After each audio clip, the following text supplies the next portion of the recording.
I'm Amy Goodman. We're broadcasting from Washington, D.C.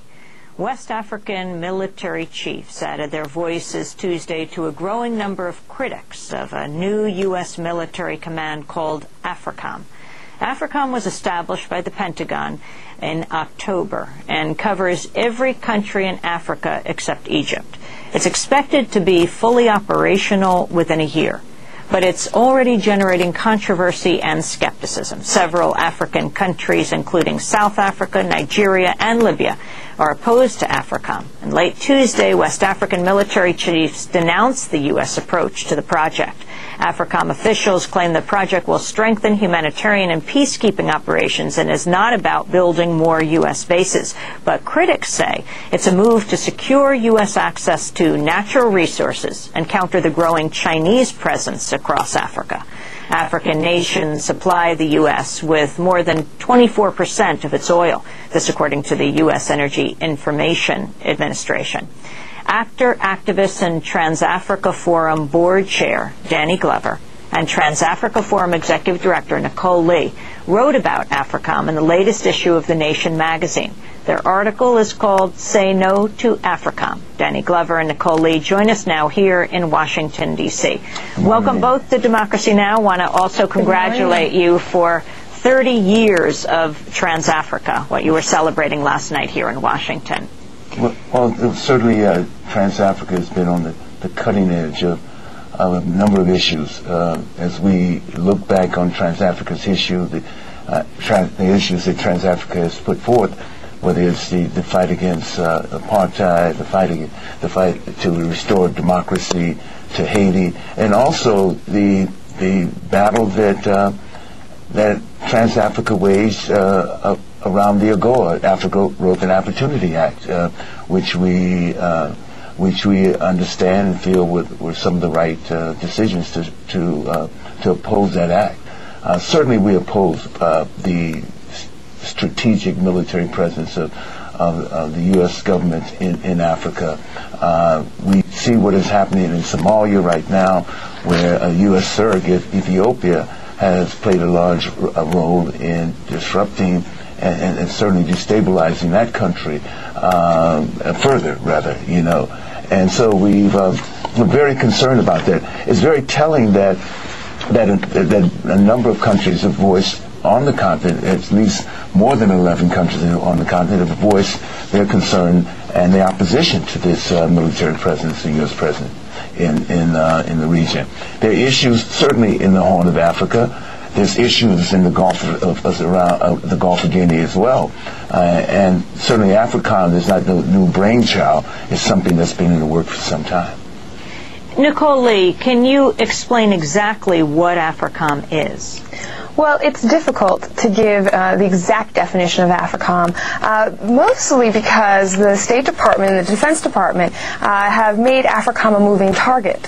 When the Bush administration first announced Africom, they suggested that there would be a military presence, military bases, and that it would cover all countries except Egypt, and it would be in addition to our presence in Djibouti.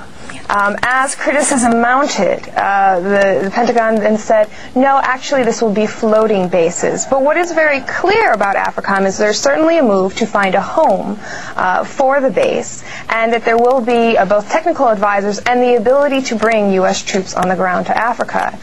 This is something that concerns many, many African nations, and overwhelmingly they have spoken up and said even the creation of such a mechanism is extremely dangerous given the historical realities Africa still deals with in terms of U.S. militarism in the past on the continent of Africa. What are the countries being promised?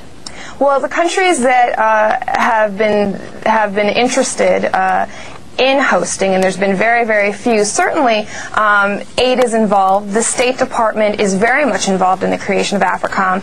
Interestingly, this is one of the first times that the State and the Defense Department have worked so closely together in sort of a hybrid departmental initiative, where you have General Clip Ward, who is the head of Africom, but the associate head of Africom, if you will, is a State Department official. And so you have a situation where aid to Africa is being uniquely tied to militarization, and this is extremely dangerous. We know that many countries in Africa need aid for HIV/AIDS medication, for debt relief. I mean, this is a reality. Yet having the State Department tied so closely to Africom is concerning many countries who truly believe that self-determination must be a priority for U.S. policy towards the continent. Danny Glover, what kind of response do you get from the Bush administration, from the State Department, when you raise these issues, and also when you work with African leaders? Well, certainly the response from the Bush administration has been virtually none at all. I think that the Bush administration particularly has not paid a great deal of attention to exactly those particular responses from civil society. We know that it is necessary to keep waging and drawing attention to those issues around Africa and the continent. But certainly the response from the Bush administration particularly has been one in which they've set their own course without responding to the specific needs of those of us who have specific concerns. And Nicole Lee, as head of a grassroots activist group, Trans-Africa Forum, how are you mobilizing people in this country to deal with the issue of U.S. troops on African soil? Well, the first thing we must do, Amy, and that we are working very hard with our allies to do, is to educate both other grassroots organizations and the American people about the reality of Africom. Many people are working hard to stop the war in Iraq, and those same constituents must also be concerned with Africom. Africom is just another manifestation of the U.S. imperialistic moves in that region. Clearly, a base and a military presence in Africa, either in the Horn or in West Africa, threatens the sovereignty, threatens war, and that entire region and that entire hemisphere. And so anti-war activists and Africa advocates must be very concerned with this new initiative. Many people are saying, well, the train has left the station, Africom is going to be established. We still must fight. We still must fight to ensure that the Bush administration and Congress knows that this is not the priority of the American people. Any interest, any attention given to Africa is not necessarily good attention, and this is a perfect example of attention that is not good for Africa. Africa needs its sovereignty, each country needs its sovereignty respected. Aid is necessary, debt relief is necessary, but this is not a way in which we can ensure that democracy will continue in countries on the continent of Africa. So certainly education, and then also making this a part of our call to stop the war in Iraq, to stop the wars in Afghanistan, and ensure that our country stands down from this militaristic policy.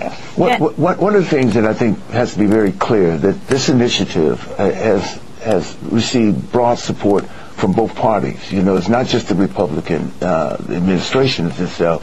What I'm further concerned is that even though it may be placed into existence within the next year and fully operational in the next year, what are the implications after that when we have perhaps maybe another administration, and where does this go? So I think that sometimes we draw these distinctions between what the Republicans do and what the Democrats do, but there's a clear pattern in terms of policy and foreign policy and military policy that goes across both party lines. So I think it's important for us to stand up as we talk about this now, the Bush administration being the initiators of this. But this idea is an idea that's been, as I said before, been in the making for some time, and its actualization comes at this particular point, but it has a life after that.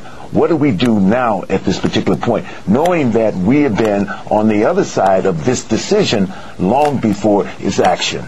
What role, Danny Glover, does oil play in this story? Well, obviously, oil plays a